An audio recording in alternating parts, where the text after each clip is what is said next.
찬양을 하나님께서 기뻐 받으신 줄 믿습니다. 우리 옆에 분과 이렇게 인사하겠습니다. 주님의 평강이 함께 하시기 바랍니다. 네, 지난주가 스승의 날이 있었는데요. 우리 유치원과 어린이집 그리고 교회, 학교, 노인대학 그리고 구역장님, 교사로 섬기는 분들 한번 일어서 주실래요? 지휘자님도 가르치는 거니까 일어서 주시고요. 네. 우리 감사의 박수 한번 올려드리면 좋겠습니다. 감사합니다. 네. 일부와 마찬가지로 선물은 주님께 받으시기 바랍니다. 우리 영상으로 예배드리는 분들과도 인사하겠습니다. 주님의 평강이 함께 하시기 바랍니다. 기도하겠습니다. 오늘도 살아 역사하시는 거룩하신 아버지 하나님, 성령 강림 주일 저희와 함께하여 주시고 성령의 충만한 은혜를 내려 주시옵소서. 부족한 종이 말씀을 전합니다. 종의 모습은 감추어 주시고 오직 주의 말씀만이 온전히 선포되게 하여 주시옵소서. 예수님의 이름으로 기도드립니다. 아멘. 집사 임직을 받으신 지 얼마 되지 않은 한 집사님이 계셨습니다. 그런데 이 집사님이 집사 임직 받고 처음으로 수요 저녁 예배 대표 기도를 하시게 되었습니다. 뒤에는 목사님이 계시고 강단에 올라 보니까 앞에는 성도들이 있고 너무 떨리셨다고 합니다. 그래서 기도문을 들고 있는데도 손이 바들바들 떨리셨다고 합니다. 그 떨린 마음을 안정하며 누르면서 기도를 시작하셨습니다. 이 집사님이 기도문을 보면서 떠듬떠듬 기도하고 계시는데 그만 교회에 정전이 되었습니다. 깜깜해진 교회는 본당만이 아니라 이 집사님이 말 그대로 기도문을 읽어야 되는데 눈앞이 캄캄해지셨습니다. 그래서 결국 기도가 조금은 횡설수설되게 되었습니다. 게다가 정전으로 마이크까지 들리지 않아 소리도 잘 들리지 않았습니다. 그래서 결국 기도를 급하게 마무리하고 내려오려고 하는데 앞에 계신 권사님께서 갑자기 이 집사님께 예수님의 이름으로 간절히 기도드립니다 해야지 라고 이 말을 하는 거예요. 그래서 놀라서 다시 자리로 돌아가서 기도를 마치려고 하는데 당황해서 이렇게 기도하셨습니다.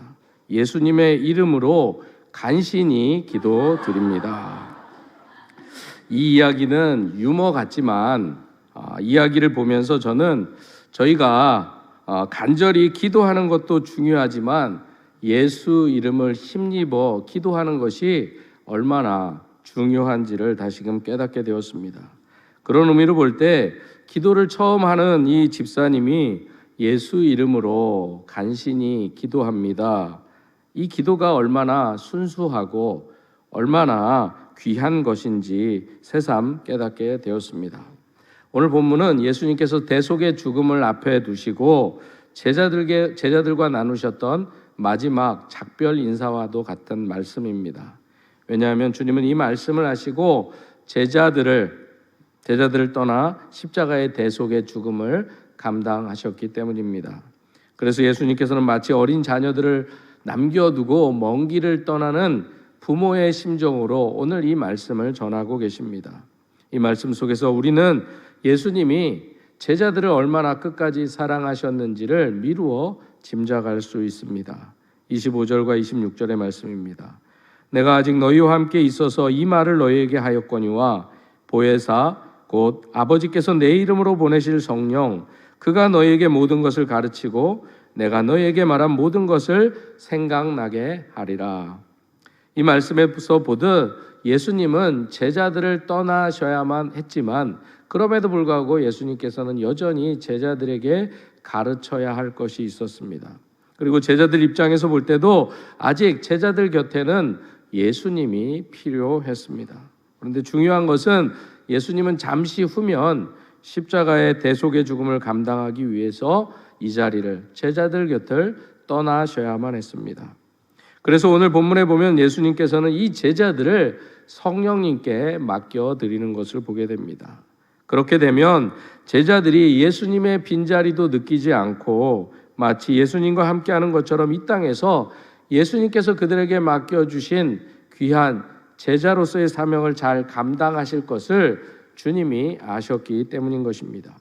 이처럼 예수님은 요한복음 14장 1절에서 당신께서 세상을 떠나 아버지께로 돌아가실 때가 이룬 줄을 아셨습니다.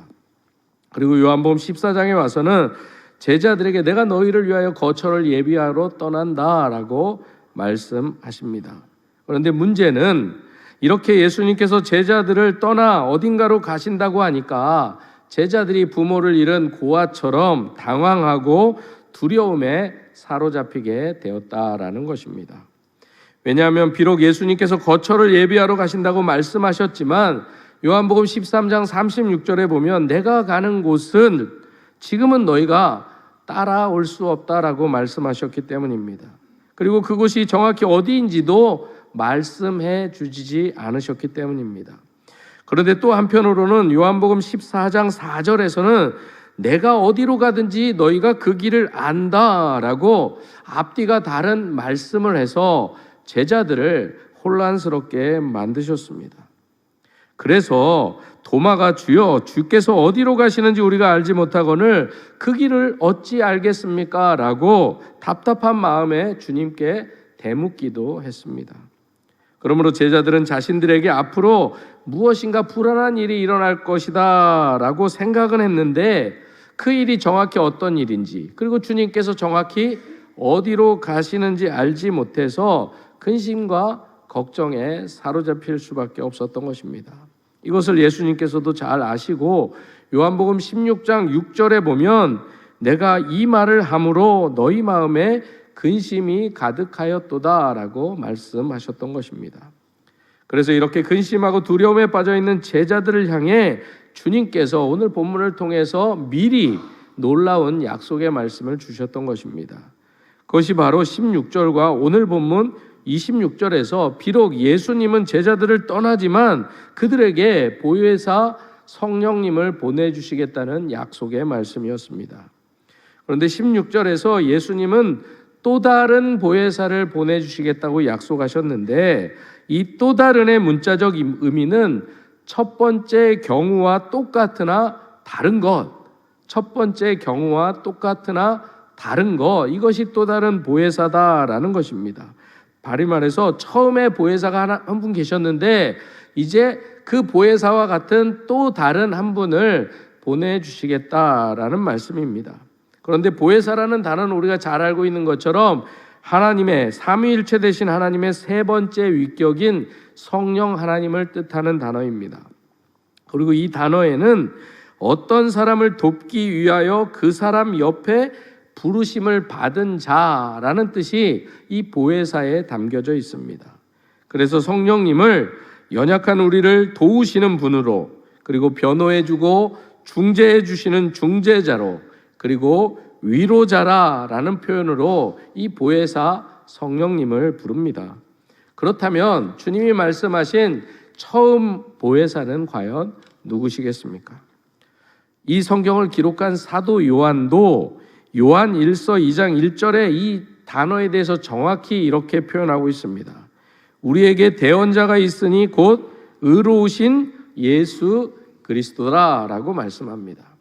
다시 말해 예수님께서 우리에게 첫 보혜사로 오셨다라는 것입니다. 그래서 예수님께서 또 다른 보혜사를 너희에게 주신다라는 이 말씀은 예수님과 그 본질과 능력에 있어서 똑같은데 다른 보혜사, 바로 성령님을 우리에게 보내주시겠다라는 약속의 말씀입니다. 그래서 오늘 본문 26절에서도 아버지께서 내 이름으로 보내실 성령이라고 말씀하셨던 것입니다. 다시 말해 이 말씀은 육체로 그들과 함께 하시던 첫 번째 보혜사이신 예수께서 이제 잠시 후면 고난당하시고 죽으셨다가 사흘 만에 부활하시고 승천하실 것이고 그 후에 또 다른 보혜사인 성령님, 바로 예수 그리스도의 영으로 충만한 성령님을 보내주심으로 예수님께서 제자들과 여전히 계속해서 함께 하실 것을 약속해 주고 계신 것입니다. 그리고 이 약속의 말씀은 오순절, 바로 우리가 성령 강림주의를 보내고 있는 이 오순절에 성령 강림과 더불어 온전하게 이루어지는 것을 보게 됩니다.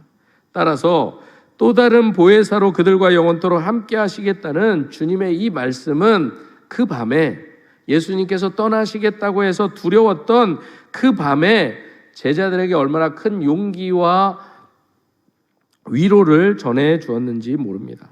그래서 주님은 남겨질 제자들을 주님께서 주님의 이름으로 보내실 성령님을 의지함으로 그들에게 남겨진 사명을 제자들이 잘 감당하기를 원하셔서 오늘 이 말씀을 하고 계신 것입니다. 이런 주님의 바람을 잘 나타내주는 찬양의 가사를 여러분들에게 잠시 소개해 드리겠습니다. 찬양의 제목은 하나님의 영에 감동된 사람들입니다. 세상에 살지만 세상에 물들지 않고 성공도 하지만 성공에 매이지 않는 오직 성령의 충만함으로 복음이 말이 아닌 믿음으로 역사하고 말씀이 글이 아닌 언약으로 성취되는 전도자의 삶 속에서 해답 없는 시대의 아픔을 알고 성공자의 숨겨진 문제를 치유하는 예수는 믿지만 예수로 충분치 않고 믿음은 있지만 믿음으로 살지 않는 나의 불신앙을 치유하고 복음이 말이 아닌 믿음으로 역사하고 말씀이 글이 아닌 언약으로 성취되는 전도자의 삶 속에서 하나님의 독생자를 내어주사 그의 피로 세우신 교회를 사랑하는 세상에 필요한 사람, 하나님께서 원하시는 그 사람, 너는 하나님의 영에 감동된 사람이라. 오직 예수로 충분하고 오직 믿음으로 사는 한 사람, 너는 하나님의 영에 감동된 사람이라. 사랑하는 성도 여러분, 오늘 예배드리는 여러분 모두도 이 찬양의 가사처럼 세상에 살지만 세상에 물들지 않고 성공도 하지만 성공에 매이지 않고 세상의 아픔과 문제를 치유하는 주님처럼 세상에 꼭 필요한 사람, 예수의 핏값으로 세우신 이 교회를 누구보다 사랑하는 한 사람으로 오직 예수만으로 충분하고 오직 믿음으로만 사는 사람, 그래서 진정으로 하나님께서 원하시는 사람, 바로 하나님의 성령으로 하나님의 영으로 감동된 사람으로 이 세상과 하나님 앞에 꼭 필요한 저와 여러분이 될 수 있기를 간절히 소망합니다. 계속해서 오늘 본문은 우리로서는 안 되지만 성령님께서 보혜사 성령님께서 우리 안에 어떠한 일을 펼치시면 우리가 주님께서 우리에게 맡겨주신 사명을 감당할 수 있다라는 것을 설명하고 있습니다. 첫째로 보혜사 성령님께서는 우리에게 진리의 말씀을 가르쳐 주셔서 우리로 사명을 감당케 하십니다. 26절의 말씀입니다.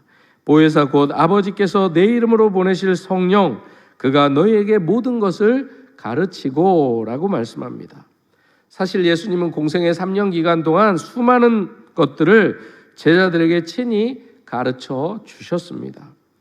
복음서에 보면 예수님의 공생의 3년의 사역을 3가지로 요약합니다. 가르치고 고치시고 전파하시고. 그런데 그 중에 첫 번째가 바로 이 가르치심의 사역이셨던 것입니다. 그리고 예수님의 가르침을 듣고 놀라 사람들이 이런 고백도 마태복음 13장 54절에서 합니다. 고향으로 돌아가서 그들의 회당에서 가르치시니 저희가 놀라 이르되 이 사람의 지혜와 이런 능력이 어디서 났느냐. 이처럼 예수님의 가르침은 그 당시 종교 지도자들과는 비교할 수 없는 놀라운 가르침이셨습니다. 그런데 문제는 이 제자들이 주님과 3년이나 함께하면서 놀라운 가르침을 받았음에도 불구하고 예수님이 누구인지도 그리고 예수님의 가르침의 내용도 정확히 이해하지 못했던 것입니다. 그리고 제자들은 지금 마가의 다락방에서도 유언과 같은 예수님의 마지막 고별 설교를 듣는 이 순간에도 그 설교의 내용을 잘 이해하지도 못하고 그들에게 어떤 일이 일어날지도 깨닫지 못했던 것입니다. 그들은 이처럼 영적인 무지 가운데 있어서 오직 지금 이 순간 그들의 생각을 사로잡는 것은 예수님께서 그들을 떠나신다라는 생각에만 사로잡혀 있었던 것입니다. 그러기에 근심과 걱정에 사로잡혀 지금 예수님께서 마지막 중요한 말씀을 하시는데도 그 내용이 그들의 귀에 들리지 않았던 것입니다. 그러나 예수님께서는 그럼에도 불구하고 그들에게 또 다른 보혜사인 성령께서 오셔서 내가 전한 모든 것을 가르칠 것이다 라고 분명히 말씀해 주고 계십니다. 그리고 예수님의 약속의 말씀대로 진리의 영이신 보혜사께서 오순절 제자들에게 충만하게 임하게 되십니다. 그리고 그때 비로소 제자들은 예수님을 통해서 듣고 배웠던 모든 내용, 그리고 그들이 눈으로 보고 경험했던 예수님과 함께했던 모든 치유의 사건과 이적들의 의미가 무엇인지를 그때서야 비로소 깨닫게 되었던 것입니다. 그리고 무엇보다도 예수님께서 왜 십자가에서 죽으셔야 했고 부활하셨는지에 대해서도 그제서야 온전히 깨닫게 되었던 것입니다. 진리의 영이신 보혜사께서 예수님의 삶과 죽음과 부활을 통한 구원의 온전한 진리를 가르쳐 주셨기에 그들이 가능했다라는 것입니다. 이처럼 주님의 이름으로 보내신 보혜사 성령님은 진리의 말씀을 가르치시는 분이십니다. 더 나아가 가르치실 뿐만 아니라 진리의 말씀이 생각나게, 기억나게 하시는 분이십니다. 보혜사 성령님께서는 26절에 보면 내가 너에게 말한 모든 것을 생각나게 하리라 하고도 말씀하셨습니다. 보혜사 성령님은 제자들로 하여금 공생의 기간 동안 예수님께서 가르쳐 주셨던 모든 내용들을 생각나게 하셨다라는 것입니다. 제자들은 수많은 말씀들을 예수님께 듣고 배웠습니다. 그러나 그들은 그 말씀의 의미를 다 깨닫지 못했을 뿐만 아니라 기억조차 다 하지 못했습니다. 그러나 주님이 죽으시고 부활하시고 승천하시고 그들에게 보내주신 보혜사 성령님을 만난 다음에 제자들은 그들이 들었던 예수님의 말씀을 온전히 깨닫게 되었던 것입니다. 왜냐하면 보혜사 성령님께서 그들과 함께 하시고 여전히 가르쳐 주시고 여전히 이전에 주님께서 들려주셨던 그 말씀들을 다 생각나게 하고 기억나게 하셨기 때문인 것입니다. 그런데 여기에서 예수님께서 내가 너에게 말한 모든 것을 기억나게 하실 것이다, 이 말씀에 중요한 의미가 한 가지 담겨져 있습니다.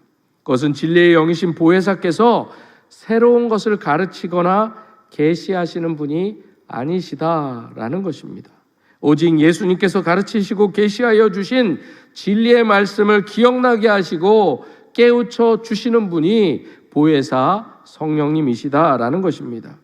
이처럼 성령님은 스스로 자의로 말하는 것이 아니라 철저하게 예수님께서 가르쳐 주신 진리, 예수님께서 우리에게 계시해 주신 말씀을 중심으로 우리에게 가르치시고 생각나게 하시고 기억나게 하시는 분이시다라는 것입니다. 그래서 예수님께서 요한복음 16장 13절에서 분명히 이렇게 말씀하십니다. 그러나 진리의 성령이 오시면 그가 너희를 진리 가운데로 인도하시리니 그가 스스로 말하지 않고 오직 들은 것을 말하며 장래의 일을 너희에게 알리시리라 라고 분명히 말씀합니다. 사랑하는 성도 여러분, 우리는 지금 예수님께서 제자들에게 가르치신 그 진리의 말씀을 기억나게 하시는 진리의 영, 예수님의 이름으로 보내주신 그 성령 보혜사의 역사를 통해 기록된 이 성경의 말씀을 우리는 가지고 있습니다. 그래서 바울은 디모데에게 이렇게 말합니다. 모든 성경은 하나님의 감동으로 된 것으로 교훈과 책망과 바르게 함과 의로 교육하기에 유익하니, 몇 주 전에 설교할 때도 말씀드렸던 것처럼 하나님의 감동으로 된 것은 하나님이 숨을 불어넣어 주신다라는 뜻이 담겨져 있다고 말씀드렸습니다.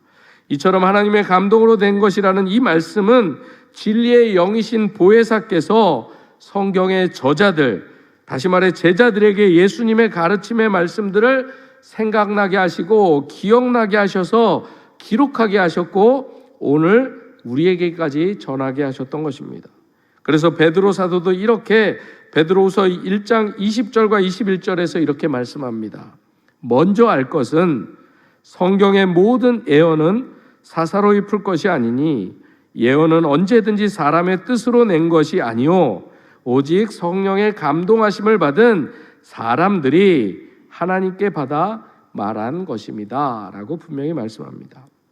사랑하는 성도 여러분, 오늘도 진리의 영이신 보혜사께서 우리가 삶의 여러 가지 상황 속에서 하나님의 말씀의 도움이 필요할 때 그 말씀이 기억나게 하시고 그 말씀을 붙잡고 살아가도록 하시는 분은 오직 보혜사 성령님 한 분이심을 기억할 수 있기를 소망합니다.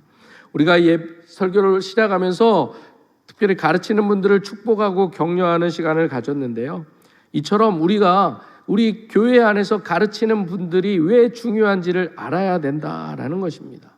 이들을 통해서 예수 그리스도가 전해주신 복음의 내용들이 그들에게 전해졌을 때, 우리 어린 생명들과 우리 모두에게 전해졌을 때, 그 전해진 말씀이 우리가 온전히 깨닫지 못하더라도 그들이 예수를 온전히 나의 구주로 영접하는 그 순간 베드로의 고백처럼 성령을 선물로 우리에게 주셨을 때 그 성령이 우리에게 임하면 우리가 배웠던 말씀, 들었던 말씀, 그 말씀들이 다 생각나게 하시고 기억나게 하시고 알게 해주신다라는 것입니다. 그래서 우리는 교회에서 가르치는 분들을 위해서 중보가 필요하다라는 말씀입니다. 그리고 무엇보다도 우리를 사랑하신 예수님께서 우리를 결코 오늘 제자들에게도 말씀하시는 것처럼 고아처럼 내버려 두지 않는다라는 말씀을 기억할 것을 말씀하고 있습니다. 바로 성령님을 통해 지금도 말할 수 없는 탄식을 통하여 우리를 도우시며 우리에게 평안을 주신다고 말씀합니다. 27절과 28절의 말씀입니다. 평안을 너희에게 끼치노니 곧 나의 평안을 너희에게 주노라. 내가 너희에게 주는 것은 세상이 주는 것과 같지 아니하니라. 너희는 마음에 근심하지도 말고 두려워하지도 말라. 내가 갔다가 너희에게로 온다 하는 말을 너희가 들었나니 나를 사랑하였더라면 내가 아버지께로 감을 기뻐하였으리라. 아버지는 나보다 크심이라. 여기서 예수님께서 말씀하시는 평안은 성령 안에서 그리스도를 통해서 누리는 하나님이 허락하여 주시는 평안입니다. 그래서 예수님은 제자들에게 보내주시는 이 보혜사 성령님을 통해서 근심과 두려움에서 벗어날 것을 말씀해 주고 계십니다. 그리고 더 나아가 예수님께서는 내가 비록 떠나지만 다시 오게 될 것을 분명히 말씀하시고, 예수님을 사랑하는 자들은 예수님께서 하나님께로 가는 것을 기뻐한다. 예수님께서 하나님께로 가는 의미를 제대로 알기 때문에 기뻐한다라고 말씀하셨던 것입니다. 이처럼 예수님은 곧 있으면 죽음의 길로 가십니다. 상황은 기쁨과 정반대의 상태인데 주님은 기쁘게 될 것이다 라고 말씀합니다. 그럼에도 예수님의 죽음과 떠남은 제자들에게는 생각하고 싶지도 않은 두려운 일이 아닐 수 없었습니다. 그럼에도 불구하고 예수님은 아셨던 것입니다. 예수님이 가시고 성령님이 각 사람에게 임하는 것이 그들에게 얼마나 유익한지를 주님은 알고 계셨던 것입니다. 그러기에 우리가 오늘 성령님을 바로 알아야 되는 것입니다.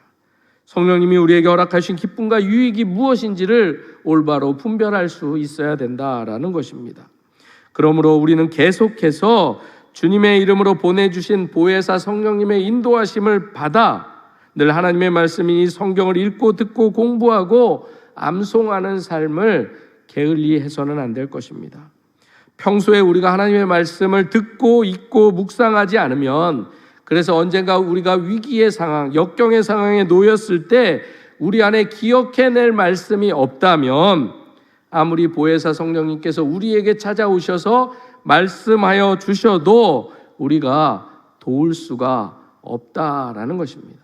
달리 얘기하면 우리가 믿지 않는 사람들에게 복음을 전하지 않으면, 그들이 들은 복음이 없으면 성령님께서 그들에게 아무리 찾아가셔도 들은 복음이 없기 때문에 그 안에 역사가 일어날 수 없다라는 것을 말씀하고 있는 것입니다.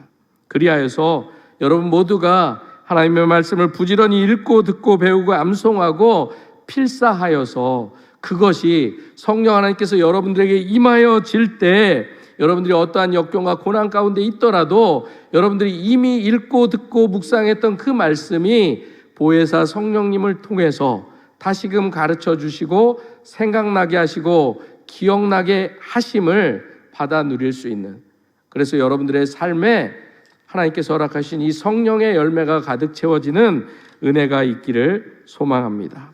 사실 그러나 우리가 예수님을 나의 주님으로 고백할 수 있는 것도 이 성령의 역사하심이 없으면 안 된다라는 것입니다. 2000년 전에 십자가에 달려 죽으신 예수님이 오늘 나를 대신해서 죽으시고 내 모든 죄를 용서해 주셨다는 이 사실이 믿어지는 거, 이거 성령이 아니고는 믿어질 수 없다라는 것입니다. 우리는 믿어지는데 우리 가족 중에 믿어지지 않는 이유가 바로 여기에 있다라는 것입니다. 사도 바울도 고린도전서 12장 3절에서 성령으로 아니하고는 누구든지 예수를 주시라 할 수 없다라고 분명히 말씀했습니다. 그렇다면 분명하게 여러분들은 예수님을 여러분들의 주님으로, 구주로 고백하고 계십니까? 네, 일부보다는 좀 낫네요. 그렇다면 여러분들은 성령의 세례를 분명히 받으셨습니다. 보혜사 성령님께서 지금 이 순간에도 여러분들의 심령 속에 함께 하고 계십니다. 그러므로 사랑하는 성도 여러분, 혹여라도 보혜사 성령님이 여러분들에게 여전히 있음에도 불구하고 여전히 여러분들 삶 가운데 있는 문제 앞에서 두려움 가운데서 허덕이고 계십니까? 그리고 이 세상에 홀로 남겨진 고아 같다는 생각을 하고 계신 분들이 있으십니까? 그렇다면 오늘 보혜사 성령님께서 지금 여러분들에게 말씀하여 주시는 이 말씀을 꼭 기억할 수 있기를 소망합니다. 내가 결코 너희를 고아와 같이 버려두지 않겠다. 이 말씀이 여러분들에게 귓가에 들려질 수 있기를 소망합니다. 버려두지 않는다는 뜻이 무슨 뜻입니까? 성령님께서 내 곁에서 항상 함께 계신다는 것입니다. 나의 짐을 보혜사 성령님께서 같이 져주시겠다는 것입니다. 성령님께서 내 손을 잡고 내 앞에 있는 모든 문제를 함께 뛰어넘어 주시겠다는 약속의 말씀입니다. 그런데 오늘 이 말씀을 듣고 있는 여러분들은, 그리고 예수님이 전해주신 이 말씀을 듣던 제자들은 어떠한 사람들이었습니까? 이들은 성령 받기 이전에 연약하기에 이를 데가 없는 사람들이었습니다. 그들은 무려 3년 동안이나 예수님과 함께 먹고 자고 마시면서 그분의 말씀을 직접 듣고 훈련을 받았지만 진리를 다 깨닫지 못했습니다. 그래서 조금만 어려움이 닥치면 그들은 낙심하였습니다. 그래서 결국 주님이 잡혀가실 때, 조금 후면 잡혀가실 터인데 주님을 내버려 두고 다 도망쳐버리고 숨어서 떨고 있었던 것입니다. 그러나 오순절 성령 강림 이후에 그들의 삶이 완전하게 바뀌어졌던 것입니다. 그들 안에 함께 하시는 보혜사 성령님의 능력을 힘입어 이제는 그들이 목숨 줍자 악하지 않고 담대하게 진리의 말씀을 전할 수 있게 되었던 것입니다. 아프리카에서 37년간 총 8개 국가에서 교회와 고아원, 병원, 신학교, 기도원, 선교농장, 학교, 의대를 세우신 김종량 그리고 박상원 선교사님의 이 부부의 이야기를 다룬 하나님 살리시든지 데려가시든지 하세요라는 책이 있습니다. 이 책에 보면 분노와 원망으로 가득 찬 삶의 자리에 찾아오신 보혜사 성령님을 인격적으로 만나고 성령님이 함께 계심을 통하여서 아프리카에서 하나님 나라의 확장을 위해서 수고하고 있는 이 두 분 선교사님의 이야기가 기록되어 있습니다. 그런데 이 선교사님 부부는 원래 예수님을 믿지 않았던 분들이었습니다. 그러던 중 남편 김종량 선교사님이 독일에 국비 장학생으로 먼저 유학을 갔다가 그곳에서 예수님을 영접하고 먼저 혼자 예수님을 영접하고 하나님의 부르심을 받아 신학교에 가고 선교지로 떠나게 되셨습니다. 아내인 박상원 선교사님은 남편과 떨어져서 한국에서 자녀들과 지냈습니다. 그러다가 교회에 나가고 예수님을 믿으라는 남편의 권고에 따라서 한국에서 그 믿음 없이 교회를 나가기 시작하셨습니다. 그러던 중 어느 날 이 남편 선교사님께서 온 가족이 함께하면 좋겠다라는 이야기를 하셔서 아무것도 모른 채 자녀들을 데리고 이 사모님이 함께 아프리카로 가게 되었습니다. 그렇게 도착한 아프리카 말라위는 도마뱀과 바퀴벌레 그리고 극심한 가난이 이 선교사님의 가정을 기다리고 있었습니다. 선교단체 후원이 제때에 오지 않아 선교사님 가정은 현지인보다 더 가난한 삶을 살게 되었습니다. 이 책의 표지에 보면 현지인보다 더 가난하게 살고 있는 선교사의 이야기라는 표제도 있습니다. 그래서 10살 된 아이에게 계란 하나, 우유 한 잔도 마음껏 먹이지 못하고 현지인보다 더 가난하게 살아갔던 이 아내 박상원 선교사님은 배고픈 아들에게 계란 한 개 못 먹이는 게 무슨 선교냐, 나는 돌아가겠다라고 수없는 날을 이 남편 선교사님과 갈등하고 분노하고 싸움의 연속인 시간을 보냈다고 합니다. 그러다가 하나만 걸려도 힘들었던 황달과 말라리아를 이 아내 선교사님이 동시에 겪게 되었습니다. 의사도 포기할 만큼 거의 죽게 될 지경까지 놓이게 되었습니다. 그런데도 이 박상원 선교사님은 남편 선교사에게 이렇게 이야기했습니다. 혹시 내가 여기서 죽으면 돈이 아무리 들어도 한국에 데려가 묻어달라고, 여기에다 묻히면 내가 가만 안 둘 거라고. 아파서 죽어가는 중에서도 그렇게 이야기했다고 합니다. 이야기를 들은 남편 선교사님이 당신은 안 죽어, 당신은 안 죽어 라고 외치면서도 너무 고통스러워하는 아내를 보면서 함께 참 많은 시간을 울으셨다고 합니다. 그러던 어느 날 피곤해하는 남편을 깨워서 이 여자 선교사님이 자기를 위해서 기도해달라고 했습니다. 너무나 피곤해서 선교사님이 간단하게 기도를 해주고 잠자리로 들어갔는데 이 아내 선교사님이 아파서 도저히 잘 수 없어서 이렇게 죽을 바에는 차라리 기도하다가 죽자라는 마음이 자기도 모르게 들었다는 것입니다. 그래서 방 밖으로 나와 시멘트 바닥에 엎드려 울면서 이렇게 기도했습니다. 하나님, 저를 살려주시든지 데려가시든지 하세요. 너무 아프고 힘들어서 이 땅에서는 못 살겠어요 라고 기도했습니다. 그렇게 죽을 힘을 다해 기도하고 있는데 어느 순간 갑자기 사랑하는 내 딸아 라는 음성이 들려셨다고 합니다. 처음에는 그 소리가 무슨 소리인지 몰라서 밖에 누가 온 줄 알고 문 쪽으로 걸어가는데 다시 소리가 들렸다는 것입니다. 사랑하는 내 딸아, 사랑하는 내 딸아 라는 음성이었습니다. 그때까지도 이 아내 박상원 선교사님은 주님의 음성을 듣거나 그분을 인격적으로 만난 적이 한 번도 없었고, 또 누군가 그런 간증을 하면 뭘 그렇게 유난스럽게 믿어, 그런 게 어디 있어 라고 믿지 않았다고 합니다. 그런데 그 음성을 듣는 순간 다른 사람의 간증에서나 들었던 그 일이 자신에게도 벌어졌다라는 것을 깨닫게 되었습니다. 그 음성이 성령님의 음성인 줄 깨닫게 된 이 선교사님이 그 자리에 꼬꾸라지듯 무릎을 꿇게 되었습니다. 그러자 보혜사 성령님께서 선명하게 이렇게 말씀하셨습니다. 사랑하는 내 딸아, 내가 너를 사랑한다. 내가 너를 아프리카로 불렀다. 내가 너를 사용할 것이다 라는 음성을 들려주셨습니다. 그동안 이 박 선교사님은 늘 남편 선교사님에게 이렇게 이야기했습니다. 하나님은 당신을 불렀지 나는 안 불렀어. 나는 정말 재수가 없어서 온 거야. 당신이랑 결혼한 죄로 내가 이곳에 온 거야 라고 불평과 원망을 늘어놓았습니다. 그런데 그날 그 밤 보혜사 성령님께서 하나님이 당신만 불렀다고 했던 이 선교사님께 내가 너를 불렀다라고 분명히 말씀하시고, 하나님께서 나는 사용하지 않아 불평했던 그녀에게 내가 너를 사용할 것이다 라고 분명히 말씀해 주셨던 것입니다. 이 모든 것을 알고 계시는 주님 앞에서 이 선교사님은 한없이 울을 수밖에 없었다는 것입니다. 보혜사 성령님은 자신이 기억조차 못했던 그 모습들과 하나님께서 택하신 주의 종인 남편을 마치 마귀처럼 대적하고 서 있었던 자신의 모습을 그 순간 선명하게 보여주셨던 것입니다. 그리고 그날 밤 그녀는 밤새도록 울면서 회개하였습니다. 선교사의 아내로서 교회에 출석하며 주님을 믿는다고 생각했지만 성령으로 거듭나지 못했던 그녀는 그날 밤 그와 함께하여 주시는 보혜사 성령님을 만나게 되었던 것입니다. 오늘 이 시간 여러분들도 이 선교사님처럼 주님께서 보내주신 그 보혜사 성령님을 경험할 수 있기를 소망합니다. 오늘 본문 29절 이하의 말씀에서 주님은 이렇게 말씀합니다. 세상의 임금과 세상의 힘에 의해서 내가 잡히게 될 것이다.